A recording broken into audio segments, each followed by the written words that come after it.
All right, let's get down to it. Welcome to our Recordings of the Month for April 2025. In this quick roundup, we highlight recordings that our equipment reviewers have found that feature interesting music and high-quality recordings. These aren't necessarily new recordings, though they may be new, or they may be older recordings that we've recently discovered.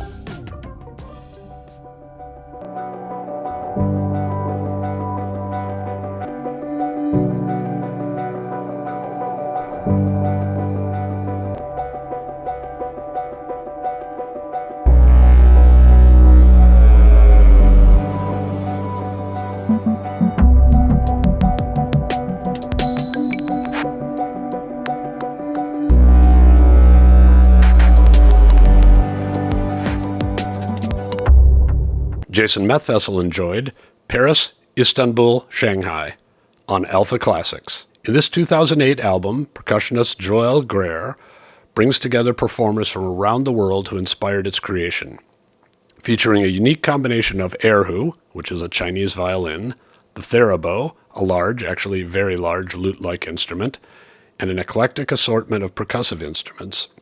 This album highlights Guerre's fascination with the cultural diversity which lines the Silk Road. Featuring a strong Eastern influence without disregarding Guerre's Western roots, this impeccably recorded work whisks listeners on a to-and-fro journey along history's most notable trade route, all while delivering every minute detail from the delicate instrumentation that this album presents. I can testify this one is sonically and musically brilliant. Andrew Quint suggests Liaisons II, All Things Bright and Beautiful. Anthony DeMar, piano. Son Avi. In 2007, the American pianist Anthony DeMar began the monumental project of commissioning dozens of short compositions based on the music of the late Stephen Sondheim. Most of the contributors to the 3-CD album, eventually called Liaisons, reimagining Sondheim from the piano, would be considered classical. The 36 participants, 37, including DeMar himself, on the 2015 ECM New Series release included Steve Reich, Michael Daugherty, Jake Heggie, Nico Muhly, Frederick Ruski, William Bulk, and several high-profile jazz contributors as well, including Wynton Marsalis, Fred Hirsch, and Ethan Iverson. Also, representatives from the film world, Thomas Newman, singer-songwriter Gabriel Kahane, pop rock Duncan Sheik, and others working in more experimental styles. A third of the pieces were inspired by two Sondheim musicals, Sunday in the Park with George and Sweeney Todd. It worked. Liaisons was critically acclaimed and did well on the classical charts. Now, 10 years later, there's a Liaisons II with 13 additional well-regarded composers, including Stephen Huff, Max Richter, Todd Hearn, Kevin Putz, Jean-Baptiste, Meredith Monk, and again, Anthony DeMar, who wrote the title track. Stylistically, the music is all over the place in the best possible way, reflecting both the diverse approaches of the composers as well as the wide range of Sondheim's genius. Listening to the album straight through is quite a ride.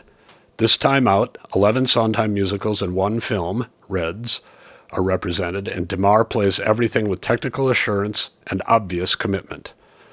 The album was produced and mastered by Judith Sherman, who never seems to slow down after more than half a century making professional recordings.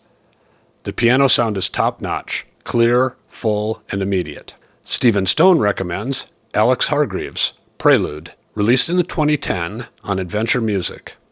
When he was only 17 years old, violinist Alex Hargreaves released this first album, Prelude. Sidemen include Dave Grisman, Mike Marshall, Bella Fleck, Grant Gordy, and Noam Pikelny. Every one of them is a virtuoso.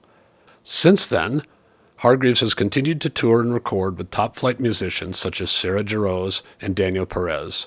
My favorite tune on the album is a Hargreaves original Big Hook, which begins with a frantic fiddle lick before surging into the head of the tune's opening mandolin solo. Although the pace of the tune is sprightly, you never get a feeling that the players were rushed or lacking in musical ideas. I've been enjoying the complete Beethoven piano concertos in a new recording. The pianist and conductor is Alexander Lonquich, no Germans were involved in the pronunciation of this name, with the Munich Chamber Orchestra.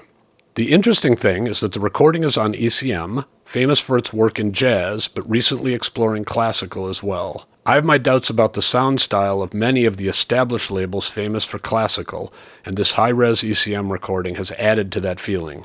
ECM has delivered an impressive combination of soundstage, sound space, and natural tonality that the big labels should study.